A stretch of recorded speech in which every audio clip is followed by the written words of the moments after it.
Hello everyone, I'm Mohammad Sadman Siraj. Welcome you to my presentation, Cooking Activity Recognition with Varying Sampling Rates using Deep Convolutional GRU Framework. Simultaneous recognition of simple and complex activities is a challenging task. However, when we are considering a practical dataset with several imperfections and inconsistencies, the task becomes even more daunting.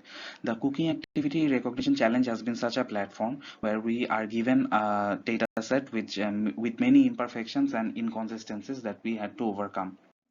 We were mainly motivated by the fact that deep learning models can learn high-level features for many real-life complex activity recognition problems, and hybrid CNN GRU-based RNN models can be versatile and used in many advanced applications, such as the complex 3D action recognition. This gave us the notion that CNN GRU hybrid model may do well in a cooking activity dataset, which contains several complex activities. The cooking activity dataset is overviewed here, and as you can see, there are mainly two types of activities in this dataset: macro and micro. The sampling frequency is variable in this dataset, and the organization of the dataset is shown in the right. The cooking activity dataset mainly contains the macro and micro activities. The macro activities include the preparation of food items such as sandwich, fruit salad, and cereal. The micro activities include 10 granular activities that are required to perform the macro activities.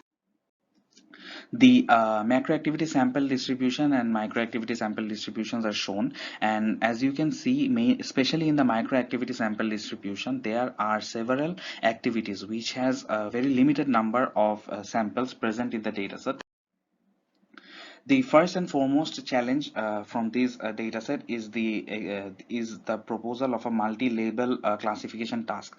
That is, as opposed to a conventional multi-class classification problem, this dataset gives us a multi-label classification problem.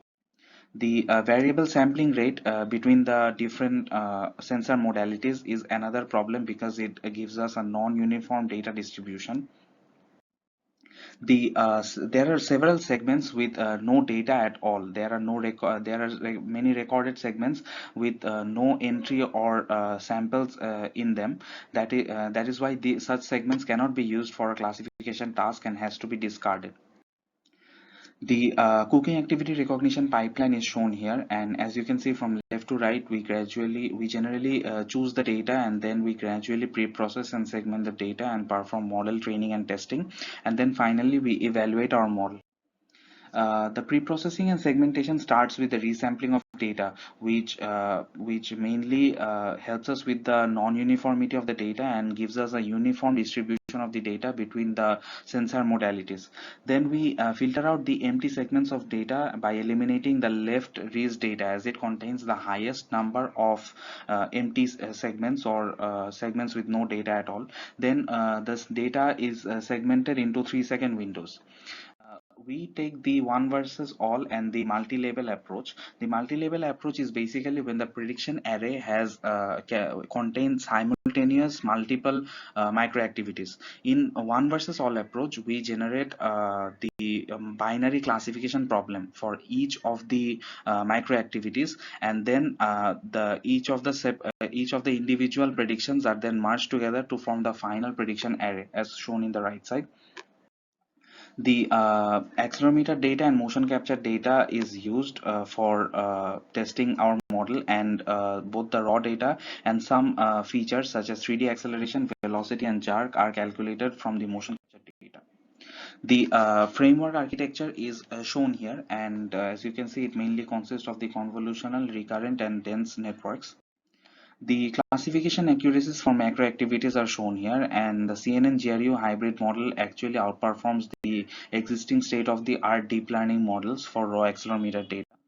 The confusion matrix for the macro activity classification is shown here. The classification accuracies for micro activities are shown here, and as you can see, for the multi-label approach and for the raw accelerometer data, the CNN GRU hybrid model outperforms the existing state-of-the-art deep learning models. The deep convolutional GRU network has been introduced to classify the micro and micro activities simultaneously. However, our approach has several limitations in terms of the low accuracy that it has achieved, and so we need more sophisticated approaches for data handling and processing. Thank you for listening to my presentation. Let me know if there are any questions.